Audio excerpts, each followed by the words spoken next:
श्रीगोविन्दं प्रपद्येऽहं दीनानुग्रहकारकम् वन्दे मुकुन्दमरविन्ददलायताक्षम् इन्द्रेन्दुशङ्खदशनं शिशुगोपवेशम् इन्द्रादिदेवगणवन्दितपादपीठम् वृन्दावनालयमहं वसुदेवसूनुम् नवजलधरवर्णं चम्पकोद्भाषिकरणं विकसितनलिनाशयं विस्फुरन् मन्दहास्यं कनकरुचिदुकूलं चारुवर्हावशूलं कमपि निखिलसारं नौमि गोपीकुमारम् वंशीविभूषितरानवनीरदाभात् पीताम्बराधर्मबिम्बफलाधरोष्ठात् पूर्णेन्दुसुन्दरमुखादरवीन्द्रनेत्रात् कृष्णात् परं किमपि तत्त्वमहं न जाने। कंस के कारागार में वसुदेव देव की बंद है और भगवान श्री देवकी जी के उदर में प्रविष्ट हो गए। तो भगवान का ये देवकी के उदर में आना देवताओं के लिए, ऋषियों के लिए बड़े ही आनंद की बात है। तो देवता ऋषि तमाम, शंकर ब्रह्मा आदि नारद आदि ऋषि एकत्र होकर के कारागार में आए हैं और वो स्तुति करना चाहते हैं। तो महानुभाव लिखते हैं बड़ा सुंदर, तो वो लिखते हैं जो मुक्ति, जो स्वतंत्रता अपने जीवन से भगवान को हटा दे, वो स्वतंत्रता भी सर्वथा त्याज्य है। और जो जेल खाना भगवान के साथ संपर्क जुड़ा दे और देवताओं को भी उस जेल में आना पड़े स्तवन करने के लिए, वो बंधन भी बड़ा शुभ बंधन, बड़े सौभाग्य से मिलने वाला बंधन। तो वसुदेव देव की बड़े सौभाग्यशाली हैं कि उनकी दैहिक स्वतंत्रता छिन गई, परतंत्र हैं वे। पर उनकी ये परतंत्रता कितनी महान है कि स्वयं भगवान को परतंत्र बनाकर उनके उदर में ला दिया। ये परतंत्रता, तो परतंत्रता इनकी क्यों हुई है? इसीलिए हुई कि श्री कृष्ण इनको अत्यंत प्रिय थे। ये परतंत्रता किसी भोग कामना से नहीं हुई, किसी पाप से नहीं हुई।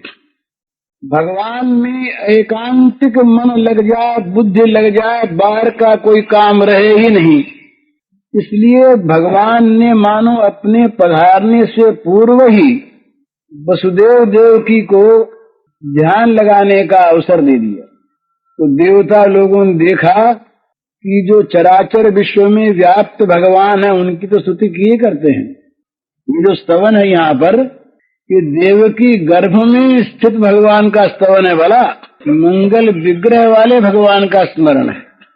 तो देवता लोग ये स्तवन करने के लिए सब तमाम आ गए। जेल खाने के और लोगों को मालूम हुआ नहीं। जेल में सब लोग अपने अपने काम में लगे, किसी को पता नहीं।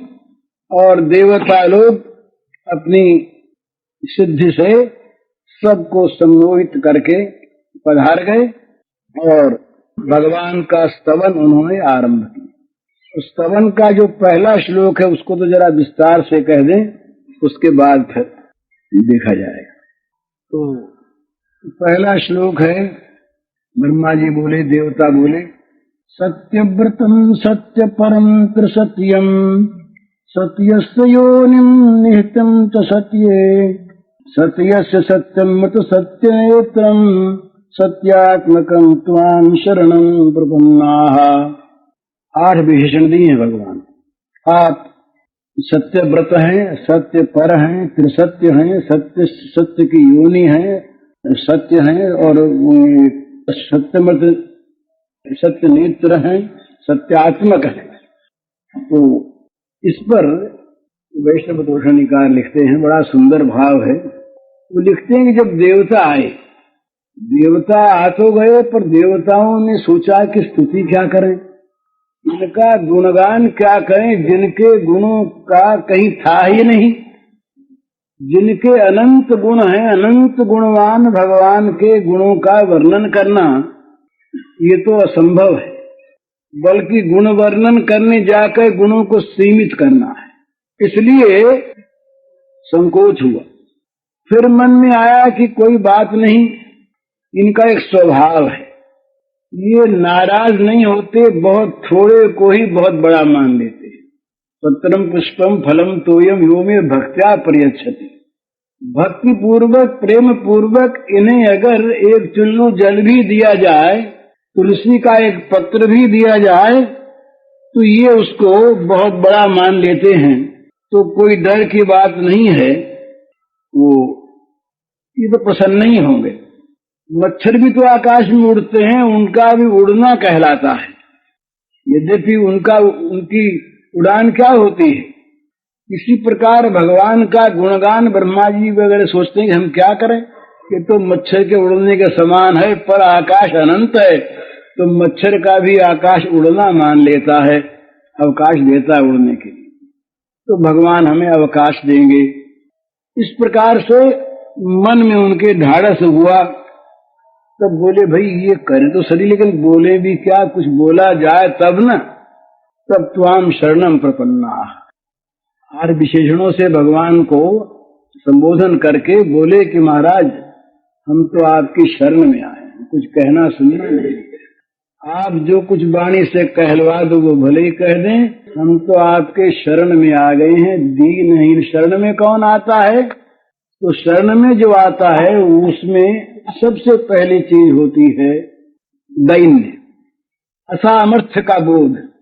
हम कुछ कर नहीं सकते, हमारे में कोई शक्ति नहीं है, हमारे में कोई सामर्थ्य नहीं है।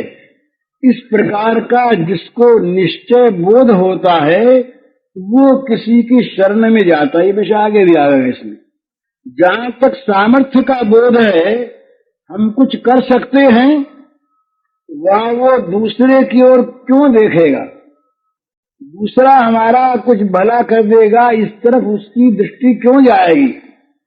स्वयं कर सकता है तो किसी की शरण होना उसी के लिए संभव है कि जिसको अपने असामर्थ्य का, अपने अशक्तपने का पूरा बोध हो, और जिसकी शरण होना चाहता है उसके सामर्थ्य और सौहार्द में विश्वास हो। एक आदमी समर्थ तो है, पर समर्थ है अपने में, उसमें अगर हमारे प्रति सौहार्द नहीं है तो उसके सामर्थ्य से हम क्या आशा करें। भाई है उसके पास सब कुछ, पर वो देगा क्यों। और एक आदमी सुहृद भी है, पर जिसकी सामर्थ्य नहीं है, वो हमारे साथ सहानुभूति करके रो भले ही ले, पर कुछ दे नहीं सकता। भगवान के सौहार्द में और भगवान की शक्ति में जिसका विश्वास हो, और अपनी सब प्रकार की असमर्थता का, अशक्ति का जिसको बोध हो, हर विशेषणों से भगवान को संबोधन करके बोले कि महाराज हम तो आपकी शरण में आए हैं, कुछ कहना सुनिए नहीं, आप जो कुछ वाणी से कहलवा दो वो भले ही कह दें, हम तो आपके शरण में आ गए हैं। दीनहीन शरण में कौन आता है, तो शरण में जो आता है उसमें सबसे पहली चीज होती है दैन्य, असामर्थ्य का बोध। हम कुछ कर नहीं सकते, हमारे में कोई शक्ति नहीं है, हमारे में कोई सामर्थ्य नहीं है। इस प्रकार का जिसको निश्चय बोध होता है वो किसी की शरण में जाता है। ये विषय आगे भी आएगा इसमें। जहां तक सामर्थ्य का बोध है, हम कुछ कर सकते हैं, वहां वो दूसरे की ओर क्यों देखेगा, दूसरा हमारा कुछ भला कर देगा, इस तरफ उसकी दृष्टि क्यों जाएगी? स्वयं कर सकता है। तो किसी की शरण होना उसी के लिए संभव है कि जिसको अपने असामर्थ्य का, अपने अशक्तपने का पूरा बोध हो, और जिसकी शरण होना चाहता है उसके सामर्थ्य और सौहार्द में विश्वास हो। एक आदमी समर्थ तो है, पर समर्थ है अपने में, उसमें अगर हमारे प्रति सौहार्द नहीं है तो उसके सामर्थ्य से हम क्या आशा करें? वही है उसके पास सब कुछ, पर वो देगा क्यों? और एक आदमी सुहृद भी है पर जिसकी सामर्थ्य नहीं है, वो हमारे साथ सहानुभूति करके रो भले ही ले पर कुछ दे नहीं सकता। तो भगवान के सौहार्द में और भगवान की शक्ति में जिसका विश्वास हो और अपनी सब प्रकार की असमर्थता का, अशक्ति का जिसको बोध हो, वो शरणागत होता है। तो देवताओं को इस समय ये बोध हो गया कि हम सर्वथा असमर्थ हैं और ये भगवान सर्वथा समर्थ है, और समर्थ ही नहीं है, सुहृद है। अब ये सौहार्द को लेकर ही सारा मामला, सारी स्तुति शुरू होती है। सत्यव्रतम। ब्रह्मा जी ने सोचा अपने मन में, ब्रह्मा जी ने मन में सोचा कि भगवान जो हैं ये सत्यव्रत हैं। हम लोग गए थे क्षीर सागर पर प्रार्थना करने, साथ लेकर के पृथ्वी को। वहां पर भगवान सामने दिखे भी नहीं और सामने साक्षात बोले भी नहीं। आकाशवाणी के द्वारा उनका संदेश मिला, वो स्वयं नहीं बोले। तो उन्होंने ये कहलवाया कि भाई हम आवेंगे। मर्जी उनकी, सर्वशक्तिमान है, स्वतंत्र है, जब इच्छा हो तब आवे, ना आवे स्वयं थोड़ी कहा था कि आवेंगे, किसी के द्वारा कहलवाया आकाशवाणी से। एक आकाश में ध्वनि हुई, पर भगवान जो हैं वो अपनी कहलाई हुई बात को सत्य करने के लिए तुरंत आ गए। सत्य संकल्प, सत्य व्रत है।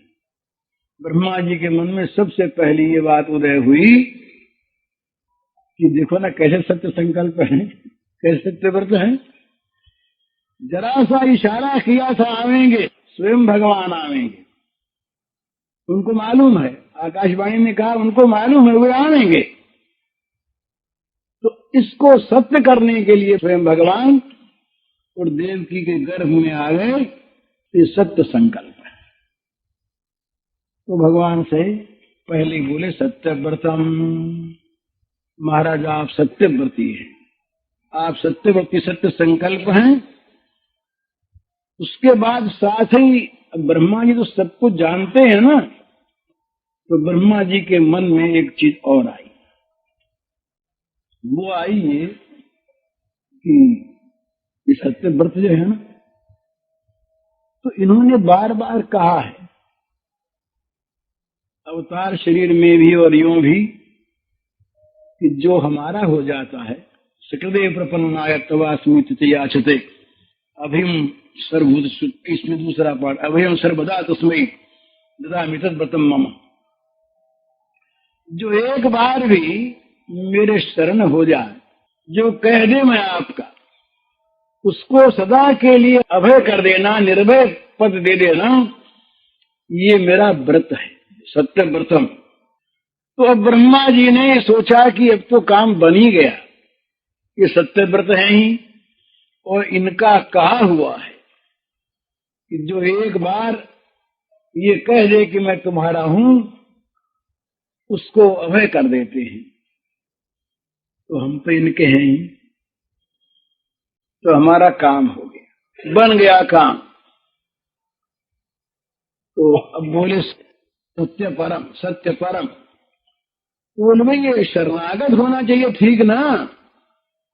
शरणागत हो जो होगा उसके लिए व्रत है भगवान का। तो शरणागत कौन है? शरणागत वो है जो सत्य पर है, अर्थात ये सत्य ही उनकी प्राप्ति का साधन है, इस प्रकार से समझने वाला, सत्य का ग्रहण करने वाला। भगवान सत्य पर हैं, तो ये भगवान की प्राप्ति का जो साधन है वो सत्य ही है, असत्य नहीं। तो सत्य क्या है और असत्य क्या है, इसको खोलते हुए कहते हैं बड़ा सुंदर कि ये जो संसार के लोक परलोक के जितने भी भोग हैं और जितने भी संबंध हैं, ये सारे संबंध और सारे भोग जो हैं ये सब के सब असत हैं। तो लोक परलोक के संकल्प, भोगों के संकल्प, भोग पदार्थों के द्वारा भगवान को प्राप्त करने का संकल्प, ये सब सत्य परता से अलग चीज है, ये सब असत्य हैं। तो ये इन मिथ्या वस्तुओं में जिनका अभिनिवेश है, जो इन संसार की मिथ्या वस्तुओं से ही अपना कल्याण चाहते हैं, वे भगवान को नहीं प्राप्त कर सकते। सत्य के द्वारा ही सत्य वस्तु की उपलब्धि होती है, मिथ्या से सत्य का कहीं उपलब्ध होना नहीं सुना गया। तो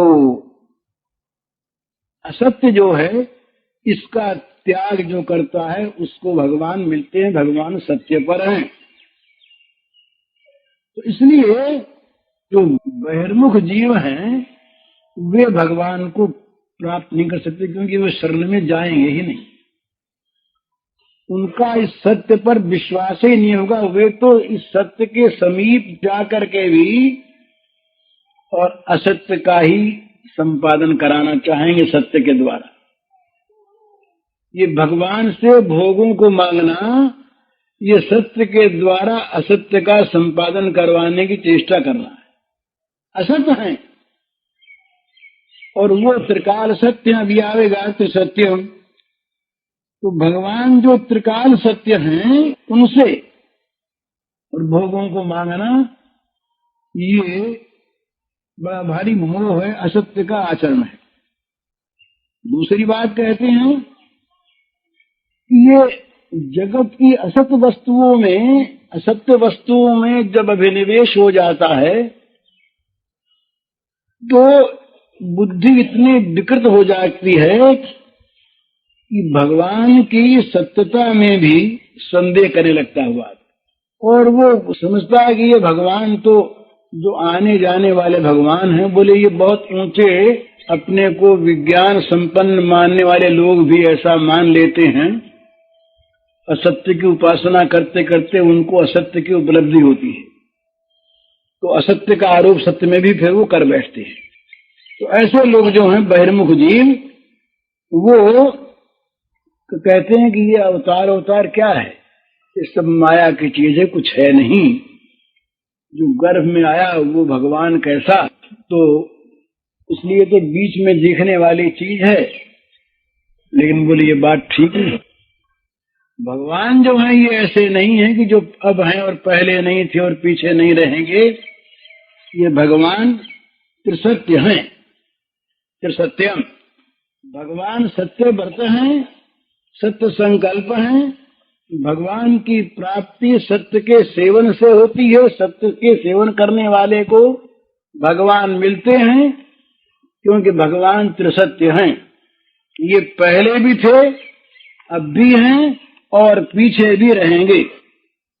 इस प्रकार जो अतीत, वर्तमान और भविष्य तीनों कालों में जो वर्तमान हैं वे भगवान त्रिसत्य हैं। तीनों कालों में वर्तमान केवल भगवान की सत्ता है, सो बोले ना, सत्ता वाले तो हैं ही। ये जो भगवान है इनका श्री विग्रह, इनका पवित्र नाम, इनके गुण, इनकी लीला, ये सभी त्रिसत्य है। ये अमुक काल में भगवान ने लीला की और अमुक काल में लीला नहीं, ये बात नहीं। ये राम नाम अब बना, पहले राम नाम नहीं था, सो बात नहीं। भगवान का श्री विग्रह, भगवान का मंगलमय नाम, भगवान के मंगलमय गुण, भगवान की मंगलमयी लीलाएं, ये सभी सत्य हैं। लेकिन हम जो देखते हैं वो चीज ऐसी नहीं है। मनुष्य ये जिन वस्तुओं का आश्रय करता है वो त्रिकाल सत्य नहीं, वो सदा थी नहीं और सदा रहेगी नहीं। इसलिए उनके शरण होने वाला त्रिकाल सत्य वस्तु को कैसे पाएगा? भाई पुत्र आज है कल नहीं रहेगा, मकान आज है कल नहीं रहेगा, शरीर आज है कल नहीं रहेगा।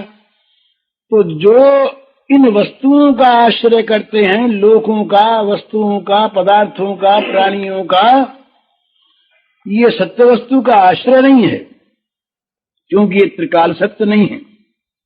इसीलिए ये मनुष्य बार बार जो है जन्म मृत्यु के चक्कर में पड़ता है। तो ब्रह्मा जी कहते हैं कि महाराज हम आपके शरण हैं, हमको तो आप ऐसी बुद्धि दीजिए जिसमें हम इस त्रिसत्य से कभी वंचित न हो। ये जो तीनों कालों में रहने वाला जो सत्य पदार्थ है, ये हमको निरंतर प्राप्त है। बोले तुम ये क्यों मांगते हो? बोले इसलिए मांगते हैं कि हम देखते हैं कि ये माया को लेकर के जो ममता होती है, इस ममता का नाम बहिर्मुखता है। माने भगवान में लग जाने वाली वृत्ति जो है, ये तो इसका नाम अंतर्मुख वृत्ति। और भगवान को छोड़कर बाहर लगने वाली जो वृत्ति है, इसका नाम है बहिर्मुख वृत्ति। तो जिसका जीवन बाहर लगा है, अर्थात जो संसार के प्राणी पदार्थों में ये घर है, मकान है, जमीन है, लड़के हैं, बच्चे हैं, पुत्र है, स्त्री है, ये यश है, कीर्ति है, मान है, स्वास्थ्य है, जीवन है, परलोक के सुख हैं, स्वर्ग के सुसुख हैं, अच्छी योनियां हैं इत्यादि। इन सब में जो मन लगा रहता है, ये जीव की बहिर्मुखता है। इसीलिए लगा रहता है कि भगवान के त्रिसत्यपन का उन्हें ज्ञान नहीं। वे भगवान को भी ऐसी चीज मानते हैं कि जैसी चीज ये संसार की है। इसलिए बहिर्मुख जीव जो है वो भगवान का अनादर करते हैं। और भगवान ने भी ये कहा, जानन्ति मां मूढ़ा मानुषीम तनुमाश्रितम परम भाव जानन्तुम। वो नहीं जानते मेरे भाव को, इसलिए ऐसा करते। तो ब्रह्मादि देवता जो हैं, ये लोग कहते हैं कि हमने भगवान की दया से, उनकी कृपा से ये समझ लिया है भगवान का श्री लीला विग्रह, भगवान का धाम, भगवान का नाम, भगवान के पार्षद, ये कोई भी पांच भौतिक नहीं। क्योंकि पांच भौतिक वस्तु जो है वो नित्य नहीं होती, और ये है त्रिसत्य। तो इसलिए ये सत्य वस्तु जो है यही है। तो इसलिए इन्हीं के चरणों में आत्मसमर्पण करना उचित है। तो ये ब्रह्मा जी ने ये कहा कि महाराज आप सत्यव्रत हैं, सत्य पर हैं और त्रिसत्य हैं। उसके बाद कहते हैं सत्य से योनिम निहितम च सत्य। अब ये जितने भी ये पदार्थ हैं जिनके द्वारा जगत रचा जाता है, ये जगत के मूल उपादान कारण जो हैं ये बने हुए, ये पंचभूतादि जो हैं, इनकी भी योनि आप हैं, ये भी आपसे ही निकलते हैं। इन्हीं की सत्ता से ये जितने भी पदार्थ भी हैं, ये पदार्थ भी भगवान की सत्ता से ही, भगवान के द्वारा सृजित ही ये हैं, और इनके अंदर भगवान निहित है। ये तो प्रवृत्ति भूतानाम येन सर्वमिदं ततम्। ये सारे भूत प्राणी, भूत पदार्थ, चराचर भूत, ये सब के सब निकले हैं भगवान से, और इन सब में भी भरे हुए भगवान हैं। तो कहते हैं कि भाई इनमें भी कहीं मन जाए तो ये बात याद रहे कि इनके भी मूल आप हैं और इन सब में भी आप नित्य अनुसूत हैं, नित्य निहित हैं, आपके सिवा और कुछ नहीं। इस प्रकार से सत्य से योनि, आप सत्य की योनि हैं, आप सत्य सारा का सारा ये जो है ये आपसे निकला। तो इस प्रकार से वो कहते हैं। फिर कहते हैं, यहाँ पर एक और बात कहते हैं, वो कहते हैं कि भाई ये भगवान जो हैं, ये जो सत्य जो हैं, ये जो भगवान से निकले हैं, ये जो बात कही जाती है, ये बात इसलिए कही जाती है कि वास्तव में असत सत से असत पदार्थ नहीं निकलता। सत्य जो है उससे सत्य निकलेगा। तो ये भ्रांति है देखने वालों की। देखने वाले मोहवश इन पदार्थों में सत्य को न देखकर इन पदार्थों के बाहरी रूप को देखते हैं। तो वास्तव में ये जो पदार्थ निकले हैं उनसे, ये भी सत्य ही हैं। तो इनमें सत्यता का आभास नहीं होता। इनका जो ये लीला परिवर्तन है, ये जितना भी जगत का कार्य होता है पंचभूतों का, ये सारा का सारा कार्य होता है लीला। लोकवत लीला कैवल्यम, ये लीला है। तो लीला बदलने वाली होती है, लीलामय नहीं बदलता। तो लीलामय की लीला है, तो लीला नित्य प्रवाह माना है, इसलिए वो लीला सत्य है। परंतु उस सत्य लीला की तरफ दृष्टि न होने के कारण से और ये बदलने वाला जो संसार है, संसार के पदार्थ हैं, इनमें ऐसी बुद्धि होती है कि ये चीज नष्ट होने वाली है। तो नष्ट होने वाली ये चीज जो है इसके लीला रूप में है। वास्तव में सत्य योनि ये है, ये सत्य से निकली और सत्य ही इनमें निहित है। तो लीला के बाहरी रूप को न देखकर जो भीतरी रूप को देखते हैं, मूल को देखते हैं, उनको ये मालूम होता है कि इनके मूल में जो भगवान हैं वही भगवान इनके अंदर भरे हुए हैं। तो वो लीला को देख देख करके प्रसन्न होते हैं, संतुष्ट होते हैं, हर्षित होते हैं, मोहित नहीं होते। माने संसार को संसार के रूप में सत्य नहीं मानते, जन्म मृत्यु के रूप में सत्य नहीं मानते। इसको जो सत्य मानकर भगवान के सत्य को छोड़ देते हैं, वे तो सत्य परायण नहीं है, वे तो भगवान को प्राप्त नहीं होंगे। लेकिन जो ये भक्त हैं, संत हैं, ये इस जगत के जगत रूप में सत्य की भावना नहीं करते। ये तो लीला है। आज एक पर्दा बदला, कल दूसरा बदला, आज मृत्यु का रूप आया, कल जन्म का रूप आया, ये वन का रूप आया, शहर का रूप आया। इस प्रकार से ये बदलते हैं। वास्तव में वो जो त्रिसत्य है, जो नित्य वस्तु है, वो ज्यों की त्यों रहती है। इसलिए जो सत्य की योनि है, ये सत्य की उत्पादिका है। ये सत्य ही इससे पैदा होता है और वो सत्य इसमें निहित है सर्वदा। ये तो प्रवृत्ति भूता नाम शरीरम ततन। इसलिए क्या करना चाहिए कि स्वकर्म तमभ्यच सिद्धिम बिंदते मान। जगत के रूप में दिखने वाले भगवान की सेवा, भगवान के शरणागत होकर भगवान के लिए करनी चाहिए अपने कर्मों के द्वारा। तो फिर ये भोग नहीं होगा। ये जो संसार के पदार्थों का भोग होता है ये और चीज, और सेवा होती है ये और चीज। घर भगवान का, घर के आदमी सब भगवान के, सब पदार्थ भगवान के, हम सेवक। इनमें भगवान, ये भगवान से निकले, इनमें भगवान भरे। इस प्रकार से ये भगवान सत्य की योनि है और भगवान जो है इसमें निहित है। फिर कहते हैं सत्य से सत्यम ऋतु सत्य नेत्रम। तो ये भगवान कहते हैं कि ये ये कहते हैं कि ऋतु सत्य नेत्रम का अर्थ क्या है और ये सत्य क्या है, तो कहते हैं ये जो देवकी के गर्भ में जो आए हुए भगवान हैं, ये भगवान सर्वथा सत्य है। यहाँ पर ये भेद बताता है कि इसको खोलेंगे इस स्तुति में ही कि भगवान का जो ये श्री विग्रह है ये शुद्ध सत्वमय है, ये बात आगे आवेगी।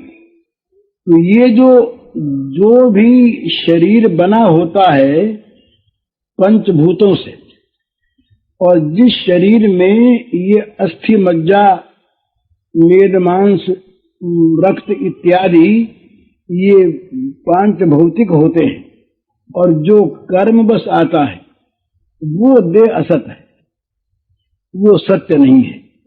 तो देवकी के गर्भ में जो भगवान हैं वे आनंद मात्र करबाहु शिरोरुगात्रम है।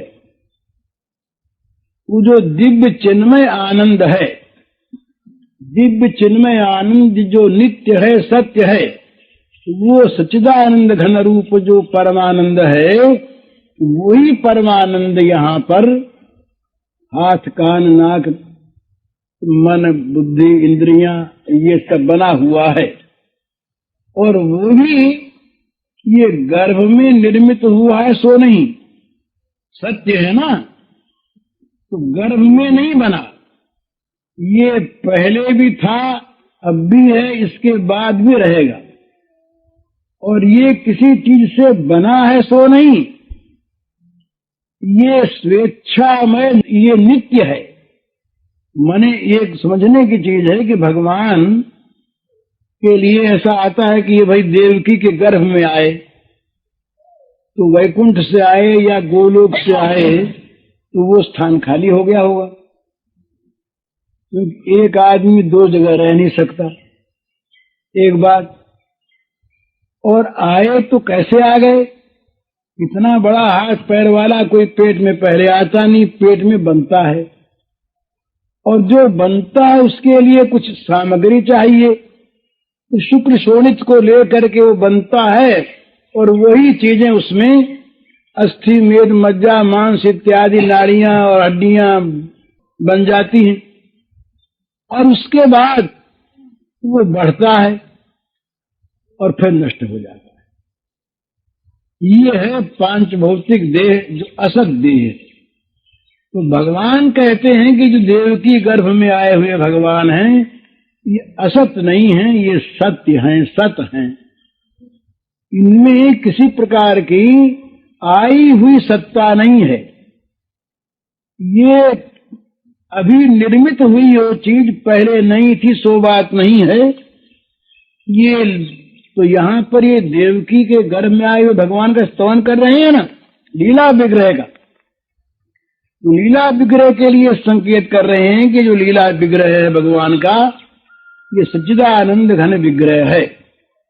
इसमें जो भी चीजें हैं वो चीजें इनसे भिन्न नहीं है, यही स्वयं इन चीजों के रूप में सदा से नित्य से ये हैं, और ये कहीं कहीं जहाँ इच्छा होती वहां प्रकट होते हैं, चाहे वो उदर के अंदर प्रकट हो जाए चाहे बाहर प्रकट हो जाए, ये जो हैं ये नित्य सत्य हैं।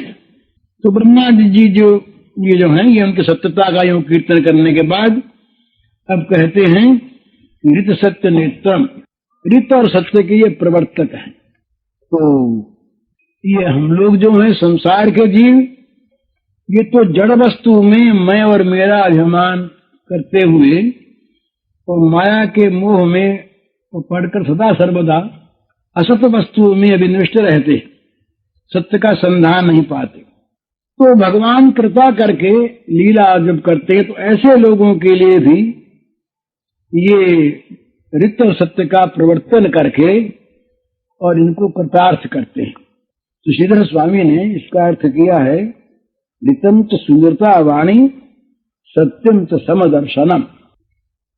सत्यवाणी का नाम है ऋत और समदर्शन का नाम है सत्य।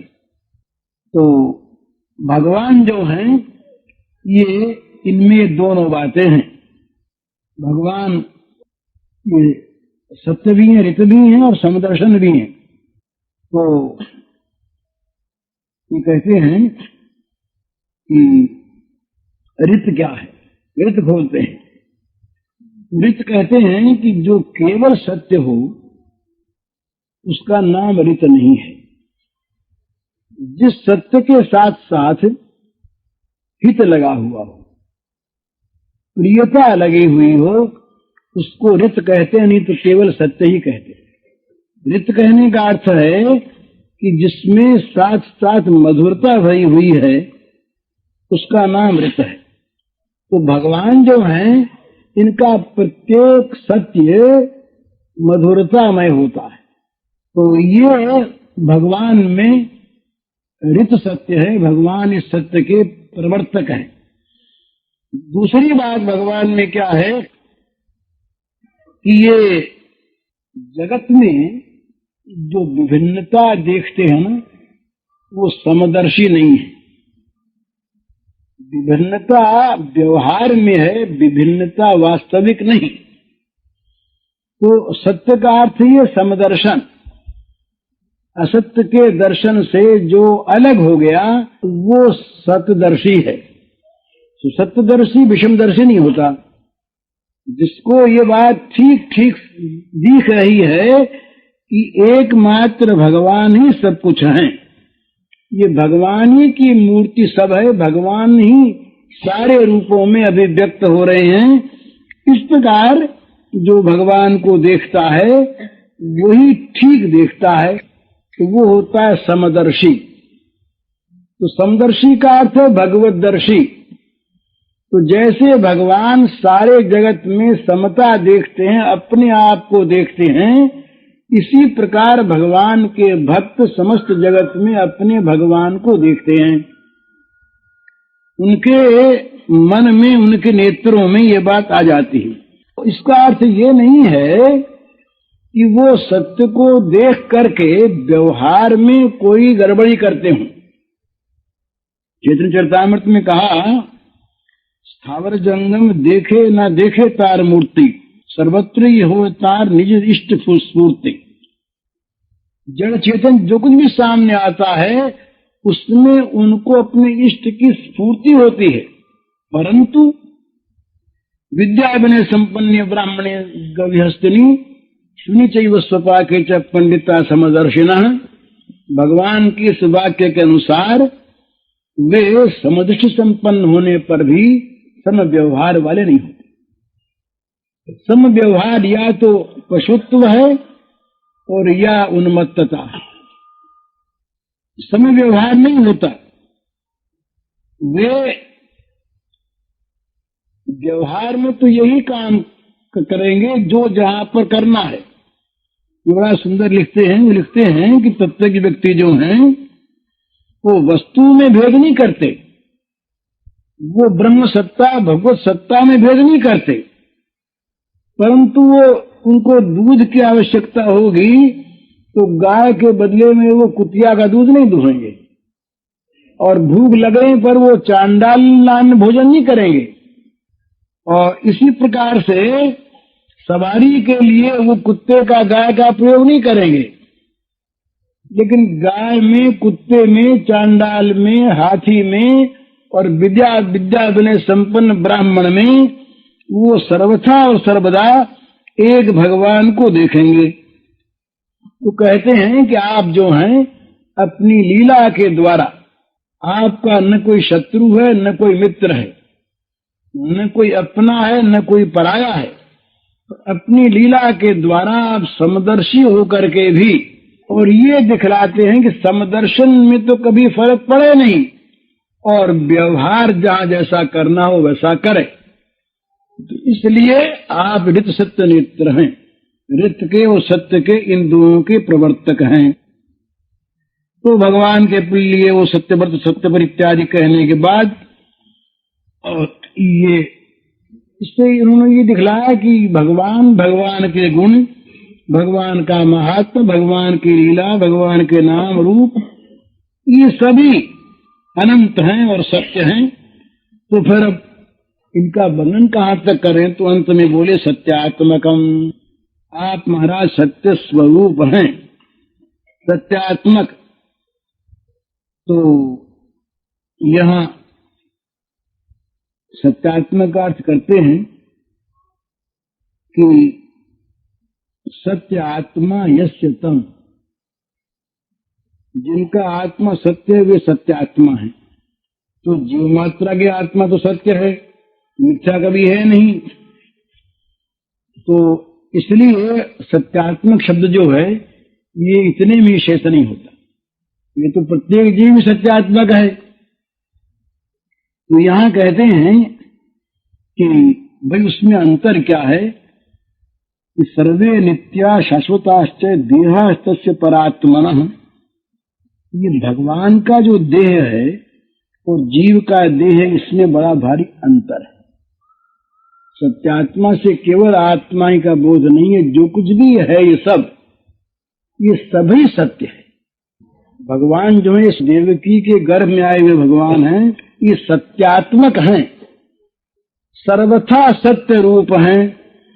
तो ये बड़ा पुराण का ये श्लोक है, ये भगवान और भगवान के पार्षद भक्त इत्यादि जो हैं ये सब नित्य हैं, शाश्वत हैं। इनके देह जो हैं ये भी सब परमात्मा स्वरूप हैं।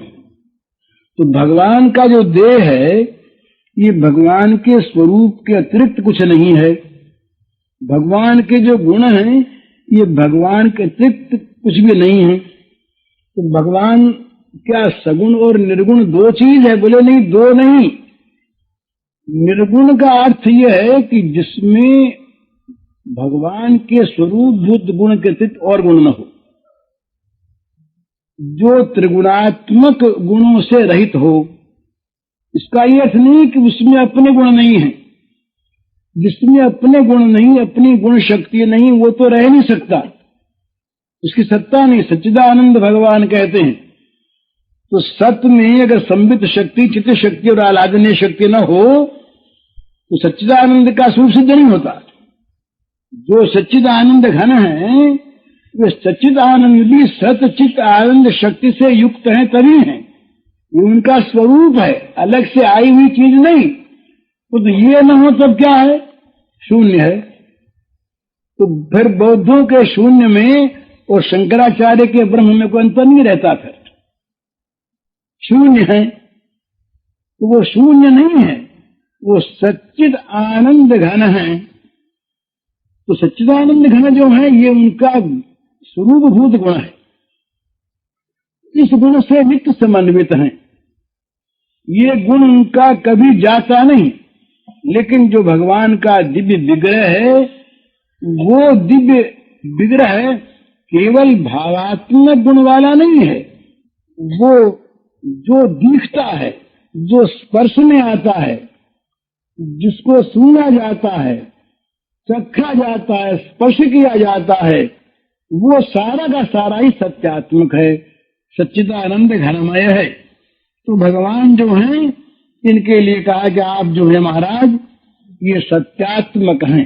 देवकी के गर्भ में आए हुए ये माया कपट रूप से मनुष्य बने हुए हैं, ये समझ कर हम स्तवन करने नहीं आए हैं।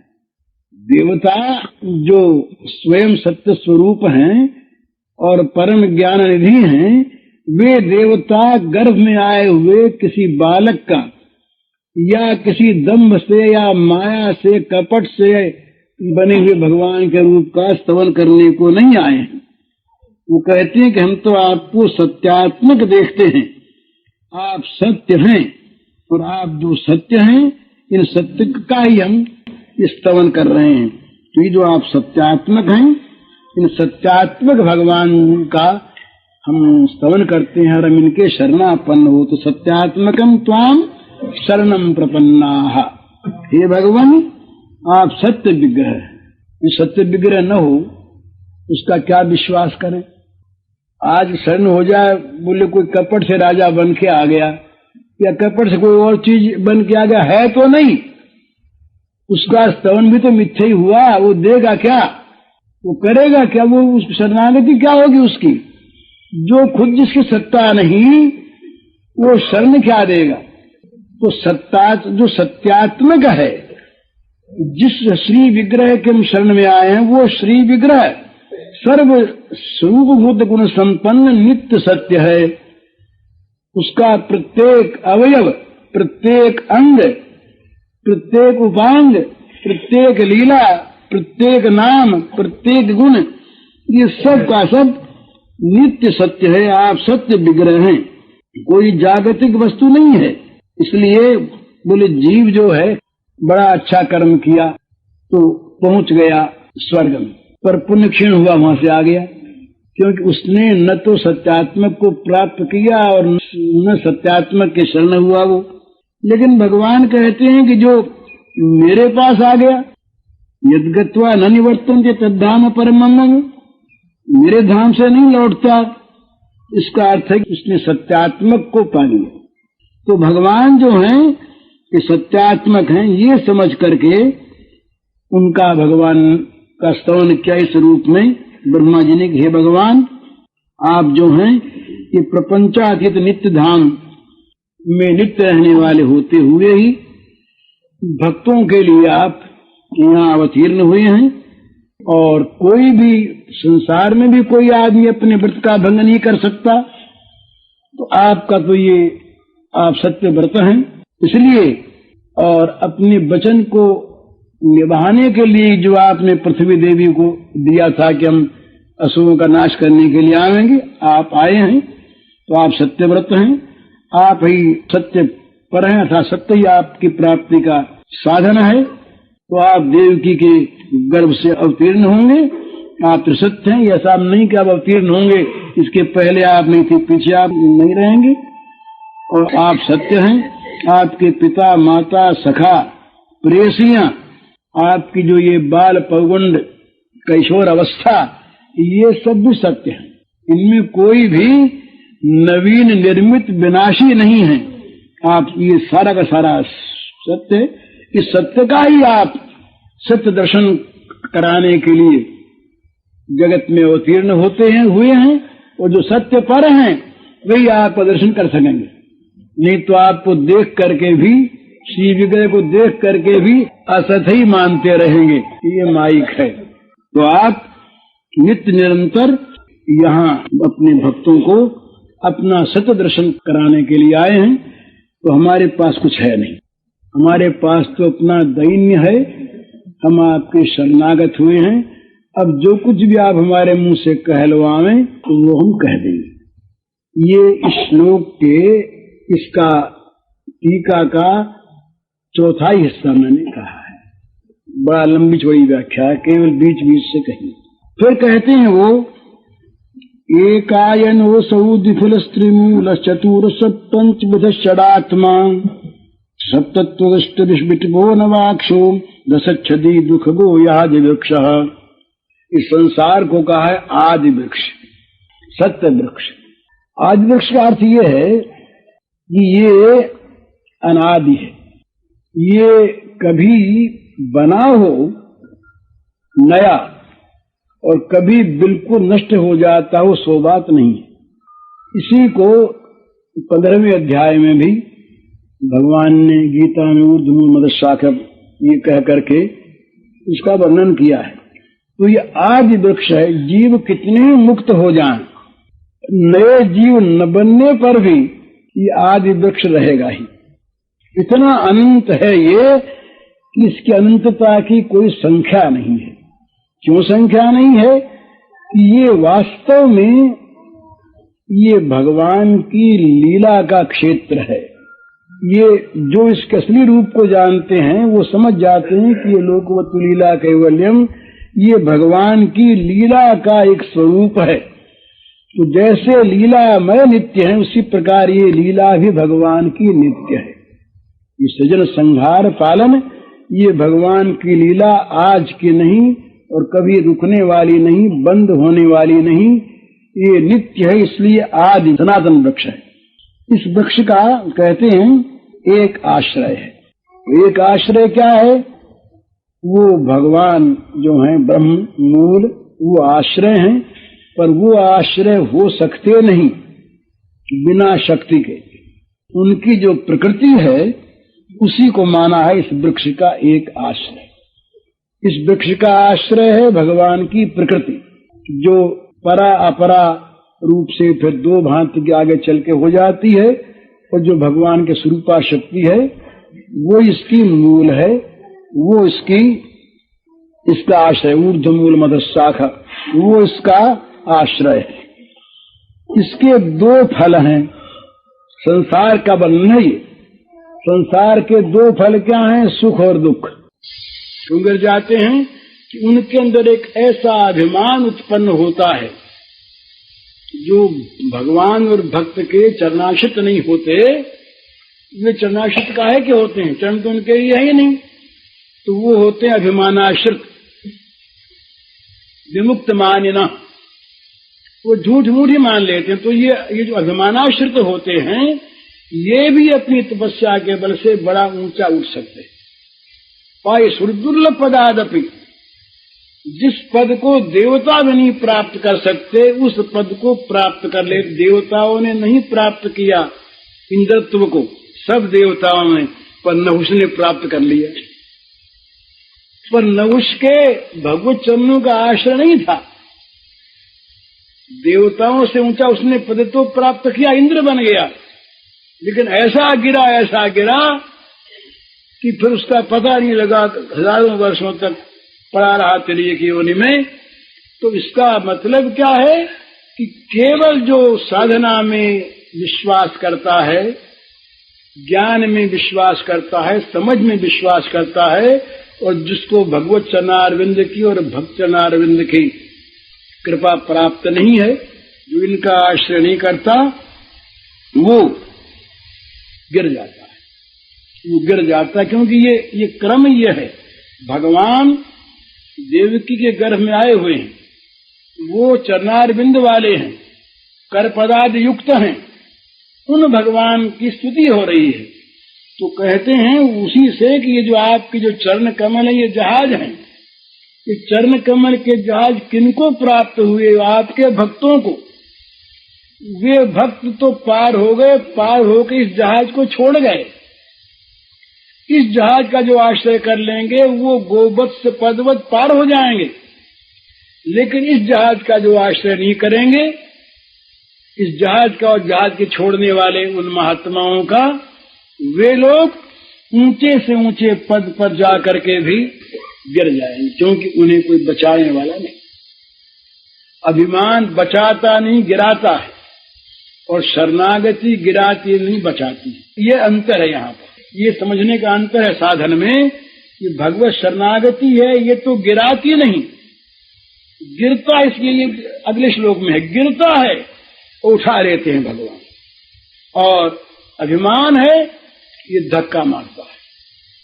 ऊंचे से ऊंचा जाने पर भी अभिमान जब जागता है, उस समय ये प्राणी भूल जाता है कि परिणाम क्या होगा।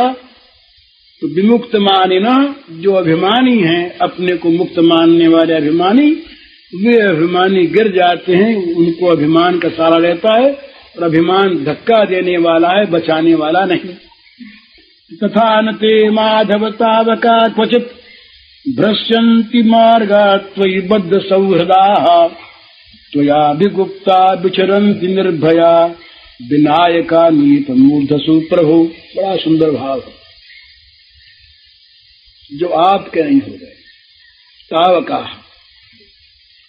भगवान के तदीय, जो भगवान के हो जाते हैं उन्हीं को भगवान बचाते हैं। ये ब्रह्मस्तुति में आगे आवेगा कि महाराज ये मनुष्य कब तक ऐसा रहता है कि जब तक आपका नहीं हो जाता। ये उसी तावद रागादेस्तेना तावत कारा गृहम गृहम तावन मुहुग्र निगड़ो यावत कृष्ण के जनाहा।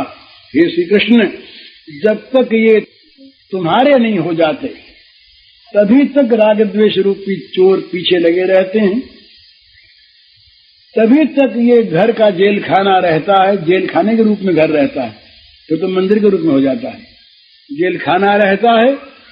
और तभी तक ये पैरों में बेड़ियां पड़ी रहती हैं, लेकिन जब आपका हो गया तो बस आप मुक्त कर देते हैं। तो कहते हैं कि हे माधव, जो आपके निजजन हैं, तावका, जो आपके हो गए, आपके हो गए हैं तो आपके हो गए तो चिंता आपके। अरे जूता खरीद लाए हम बाजार से, अब जूता खो न जाए। दुकान के जूते कौन चिंता करता है? दुकान में जूते पड़े हजारों, हम जा करके देख भी आए, लिया नहीं तो दुकान में आग लग जाए, चाहे कौन चिंता करे? बस जिस जूते को खरीद लाए, जूता मामूली चीज बाहर ही खोलते हैं, तो सत्संग में आने पर भी मन लगा रहता कहीं जूता खो न जाए। स्वभाव है। तो जो चीज अपनी हो गई उसका खास ध्यान रहता है। तो मेरे भगवान में भी रहता है ये पक्षपात। अरे पक्षपात नहीं, ये स्वभाव है। सूर्य जो है ये किसी को रोशनी दे किसी को न दे, ऐसा सूर्य कहता है क्या? बोले अमुक को हम तो रोशनी देंगे, अमुक को नहीं देंगे। लेकिन जो सामने तो उसको रोशनी मिलती है, और जो अपना किवाड़ ढके अलकतरा पोत ले, दीवार पर अलकतरा लगा ले काला, और किवाड़ ढके और काला पर्दा लगा ले, और सूरज बेचारा कहाँ रोशनी देने को आवे, लेकिन जो सूर्य के सामने आ जाए उसको रोशनी मिलती है। और जो अच्छी शीशे ही आ जाए कहीं बन के तो सूर्य उसमें प्रकट हो जाता, आग लग जाती है। तो भगवान ने ये कहा गीता में, समोहम सर्वभूतेषु न मे द्वेष्योऽस्ति न प्रियः ये भजन्ति तुमां भक्त्या मयि ते तेषु चाप्यहम्। बोले तो पक्षपात, बोले पक्षपात नहीं, स्वभाव है। पक्षपात नहीं, पक्षपात तो होता कि अमुक के साथ करें अमुक साथ नहीं करें। भगवान कहते हैं न हमारा कोई द्वेष है न हमारा कोई प्रिय है, सब में हम समान है बाबा, सब समान। लेकिन जो हमारे हैं, जो हमको हमसे प्रेम करते हैं, वे हमारे अंदर हैं, हम उनके अंदर हैं। मई ते तो तेजाप्य हम, उनका प्रवेश हो गया भगवान में, और भगवान कहते हैं कि मेरा भी उनमें प्रवेश हो गया, वे मुझ में और मैं उनमें, यहां तक का संबंध। तो तावका जो भगवान के तस्तदीय, नारद जी ने कहा कि भगवान में और भगवान के भक्तों में भेद नहीं। क्यों भेद नहीं? ये तो तस्तदीय, वे उनके हो गए। तस्मित् तज्जने भेदा भावात्, ये सूत्र है कि भगवान में और भगवान के जन में भेद का अभाव है। वे भेद का अभाव क्यों हो गया? ये तो तस्तदीय है, वे उनके जो हो गए, ये भगवान के हो गए। तो भगवान के हो गए तो क्या हुआ कि भगवान का हाथ उनके सिर पर आ गया, भगवान की शक्ति उनके रक्षा में आ गई, भगवान का ज्ञान उनके ज्ञान में आ मिला। ध्रुव जी शरणागत हुए, भगवान के बोलना नहीं आता था, जरा सा शंख छुआ दिया, कपोल को सारी विद्याएं अपने आप आ गई, भगवान का ज्ञान उतर आया ध्रुव तावका। तो कहते हैं कि जो आपके हो गए हैं और जिनकी आपके चरणों में वास्तव में प्रीति हो गई है, वे लोग ये ज्ञानाभिमानियों की भांति, जो बद्ध सौहृद हैं, ये वो जो ज्ञानाभिमानियों की भांति वे गिरते नहीं। क्यों नहीं गिरते? उनकी रक्षा आप करते। जैसे छोटा बच्चा, कभी देखा होगा कि मायों को पता है, जब बच्चे की अंगुली पकड़ के मां ले जाती है, छोटा सा बच्चा है, रास्ते में पत्थर पड़ा होता है, बच्चा होता है चपल, अंगुली पकड़े मां की और पत्थर जरा दूर भी है तो पत्थर पर पैर रख के जाएगा वो। उसको ये तो डर है नहीं, न ज्ञान है, न डर है कि गिर जाएंगे, क्योंकि मां तो हाथ पकड़ाए हुए है, जरा से पैर फिसला कि मां तब से उसको रोक लेगी, बचा लेगी मां। तो इसलिए जैसे वो राह के पड़े पत्थर पर जानबूझ के पैर रख के जाता है, इसी प्रकार ये कहते हैं त्वयाभिगुप्ता विचरन्ति निर्भया विनायका नीकत मूढ़ सुप्रभु। वो बोले विघ्नों से तो क्या डरे, जो विघ्नों की सेना के सरदार हैं, सारे जो विघ्न डालने वाले हैं, बड़े बड़े विघ्न, उनकी सेना के जो सरदार हैं, उनके सिर पर पैर रख के जाते हैं। बोले आओ देखें, उनके हमको तुम कह सको कुछ भी, अरे उनके हैं, तो कहते हैं कि कोई भी बड़ा से बड़ा विघ्न उनको गिरा दे, सो बात नहीं, वो तो विघ्नों की सेना के सरदारों के सिर पर, उनके सिर को कुचलते हुए जाते हैं, वो डरते नहीं, क्योंकि वो उनको रक्षा प्राप्त है भगवान के। युग क्षेम वहां में क्षेम का वहन करते हैं भगवान, युग का वहन करते हैं भगवान। तो कहते हैं कि ये जो भगवान का स्वभाव है ये बड़ा विलक्षण, इसको देख करके जो उनके हो जाते हैं, उनके चरण कमलों का आश्रय लेते हैं, उनमें अपने प्रेम को बांध देते हैं चरणों में सच्ची प्रीति। ये क्या होता है महाराज, जो अपने हृदय को भगवान से बांधते हैं वो कैसे बांधते हैं, कैसे बांधते हैं, भगवान के चरणों से बांधते हैं। चरणों का आश्रय यही है, वही विषय आ रहा है, भगवान का चरणाश्रय। अपनी प्रेम की डोरी से सारी जगह से सारा प्रेम एक जगह इकट्ठा होकर वो केवल भगवत चरणारविंद में लग जाए, ये है प्रेम की गांठ बांध देना भगवान के चरणों में। इसमें होता क्या है, प्रकारांतर से भगवान बंध जाते हैं, बंध गए ना भगवान। सूरदास ने कहा ये बिल्लु मंगल वाली बात, ये भगवान ये अंधे हो गए, सूरदास जी ये बिल्लु मंगल जी अंधे हो गए, आंखें फोड़ ली, आ गया ऐसा विचार मन में कि आंखें जो हैं ये हमको अच्छे मार्ग से गिराती है तो आंख न रहे, जो आंख भगवान को दिखाए वो तो आंख, नहीं तो फूटने लायक आंख। तो उन्होंने बेल के कांटे लेकर दोनों आंखों को फोड़ दिया, भाव था। अब बोले मौज होगी, आंख तो रही नहीं, अब ये कहीं गिरने का सामान रहेगा ही नहीं मौज से, अब चलें। तो आंखों से खून बह रहा है और ये अपने आप खूब मजे में जा रहे हैं, मौज से जा रहे हैं, नाचते हुए। जाना है इनको भगवान के वृंदावन में, दक्षिण कृष्ण वेणा नदी वहां से चलते हैं। भगवान सोचा अंधा हो गया तो इसके आंख तो हम ही हैं। तो छोटे से बच्चे बड़े मधुर बन करके आ गए, बोले बाबा बाबा, बड़ी मीठी बोली लगी, बड़ी मीठी बोली लगी, इतना मधुर।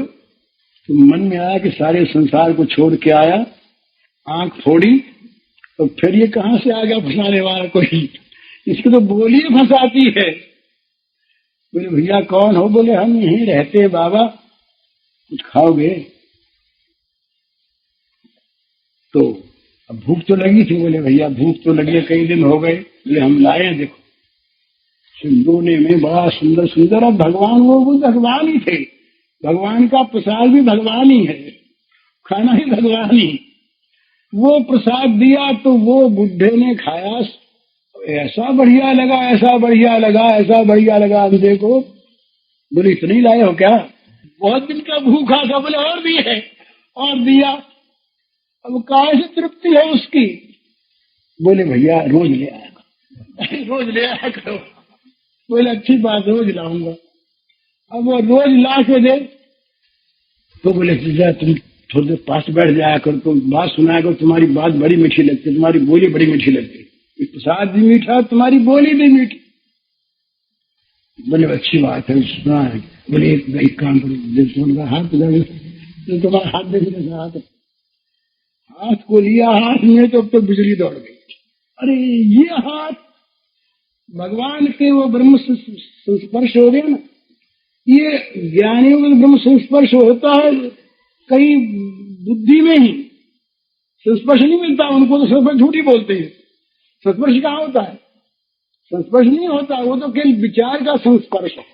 वो जो संस्पर्श होता है वो केवल विचार से होता है, और यहाँ तो भगवान का संस्पर्श प्राप्त होता है, अच्छी प्रकार सम्यक प्रकार से भगवान का संस्पर्श प्राप्त होता है। वो दिव्य भगवान के भगवतमय अंगों का, शरीर का नहीं। तो ये जब वो अंग स्पर्श हुआ भगवान के कर कमल, छोटा सा बच्चा नन्हा सा भैया वो हाथ मेरे, अरे सूरदास ने कहा, बोले ये छोड़ूंगा नहीं, अब तो तुम्हें छोड़ूंगा नहीं। बोले भैया देखो फिर तुम कल लाऊंगे कैसे, तो तुम्हारे लिए लाऊंगे। बोले मत लाया करो, तुम तो हाथ ही पकड़ाया रहो हमको, छुड़ा उड़ा किसी तरह से रोज लाए। अब वो रोज आके बैठे, घड़ी हाथ में हाथ रखे, नन्हा सा छोटा सा हाथ, लेकिन बड़ा प्रिय, बड़ा मधुर, बड़ा सुहावना। अब साहब रोज की बात होगी तो देखा है तो वृंदावन भूल ही गया। और भूल क्यों न जाए वृंदावन? वृंदावन का जो प्राण है वो जहाँ आ गया वहां वृंदावन कौन चीज है? जहाँ वो वहां वृंदावन। तो एक दिन बोला, अरे बोले बाबा तुम वृंदावन जा रहे थे? बोले हाँ जा तो रहे थे। तो बोले फिर बोले तुम आ गए ना, अब वृंदावन याद नहीं रहा, ले चलो वृंदावन, तो तुम रहोगे ना साथ? बोले हाँ हम तुम्हारे रहते ही हैं, चलो। हाथ पकड़ा के वृंदावन पहुंच गए। बोले बाबा वृंदावन आ गया? बोले आ गए इतनी देर में ही? बोले आ गया, जल्दी से ले आया, अच्छी बात। तो बोले बाबा आप तो वृंदावन में आ गए, अब हम जाएं? बोले ना, ले चलो हमको, तो वापिस वृंदावन ही चाहिए हमको। बोले नहीं अब तुमको वृंदावन पहुंचा दिया, अब हम नहीं रहेंगे। बोले नहीं कैसे रहोगे? हाथ जो पकड़ रखा है, छोड़ेंगे नहीं? बोले नहीं हम नहीं रहेंगे। बोले नहीं तुमको रहना पड़ेगा। पकड़ लिया, जोर से पकड़ लिया, अंधे ने हाथ छोड़े नहीं। अब भगवान को तो उसकी महिमा प्रकट करनी, रहना तो पास ही है। ये भक्त का जो हृदय होता है और भक्त की सन्निधि जो होती है, ये भगवान को जितनी प्यारी होती है उतना प्यारा अपना धाम नहीं होता। ये भागवत में कहा है, भागवत में कहा है कि हमें वो संबंधी और लक्ष्मी प्यारी नहीं उतनी, और वो ब्रह्मा प्यारे नहीं, ना आत्मयोनिर न शंकर, शंकर हमारा रूप वो हमें प्यारा नहीं जितने प्यारे ये मेरे भक्त मुझको। तो भगवान जाएंगे नहीं, अब उनको हमेशा रहना। तो भगवान ने सोचा कि अब तो ये छोड़ेगा तो है नहीं, तो इसके बाहर भी रहे और भीतर भी रहे। भीतर रहेंगे तो बाहर अपने आप रहेंगे। तो कहा भाई हम जाएंगे? बोले नहीं जाने देंगे। बोले जाएंगे? बोले नहीं जाने देंगे।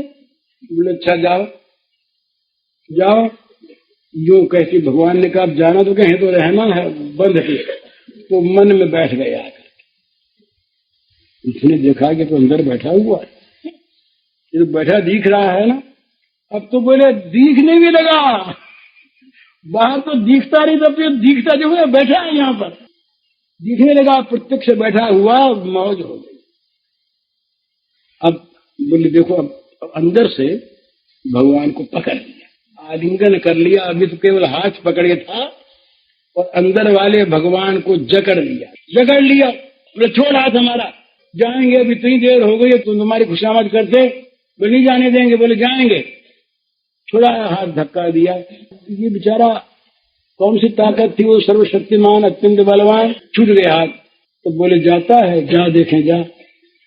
हस्तमुत्क्षिप्त यातोऽसि बलात् कृष्ण किमद्भुतम् हृदयादिनिर्यासि पौरुषम गणयामि ते। हाथ छुड़ाए जातो निबल जान के मोहि हृदय ते जब जाओगे सबल बदोंगो तो ही। तुमने बड़ा बल है, छुड़ा लिया हाथ, भाग गए, लेकिन बांध जो रखा अंदर, यहां से जाओ तब पता लगे कि तुम्हारे में कुछ बल पौरुष भी है, तुम्हारे मर्दानगी भी है। बस भाग गए, जाओ देखिए। भगवान ने कहा जाने के लिए हो तो यहाँ तुमको तो आते ही क्यों हो? तो ये जो भक्त हैं, ये भक्त भगवान को बड़े प्रिय होते हैं। इनके साथ रहने में, इनका स्पर्श करने में, इनसे बात करने में ये आनंद प्राप्त होता है भगवान को। क्यों कि उनके हो गए तावका और बद्ध सौहृदा। ये बड़ी सुंदर चीज है। ये जो प्रेम की गांठ बंध गई, हम लोगों की प्रेम की गांठ बंधी नहीं है भगवान से। गांठ तो हम लोगों ने बांध रखी है, जो पहले वर्णन आ गया है, भोगों से, और वो गांठ रहेगी नहीं, वो तो टूट जाती है। नहीं बांधो, नहीं तोड़ो, नहीं बांधो तो टूटती रहेगी। और ये गांठ ऐसी है कि एक बार बांध लिया, फिर महाराज न उसको छोड़ना आता है और न हम छोड़ सकते। फिर तो चाहे जन्म जन्मांतर हो, चाहे जन्म हो न हो, वो गठबंधन फिर बन ही रहेगा, वो कभी छूटेगा नहीं। वो गठबंधन नहीं छूटता, ये संसार का छूट जाता है, वो नहीं छूटता। तो तथा न ते माधव तावका क्वचित भ्रश्यन्ति मार्गा त्वयि बद्ध सौरथाः त्वयाभिगुप्ता विचरन्ति निर्भया विनायकानीकतमूर्धसु प्रभु। कहते हैं कि हे भगवान, हे प्रभु, सौंप दिया अपने आप को, अब तुम ही मालिक हो। जो मालिक वो संभालो, प्रभु जिसकी चीज वो संभालो, स्वामी हो गया। तो कहते हैं हे प्रभु, जो आपके हो गए और जिनका प्रेम आपके चरणों में बंध गया, वे उन विमुक्त मानिन लोगों की भांति मार्ग से च्युत नहीं होते, वे गिरते नहीं। वे तो बड़े बड़े विघ्नों की सेना के सरदारों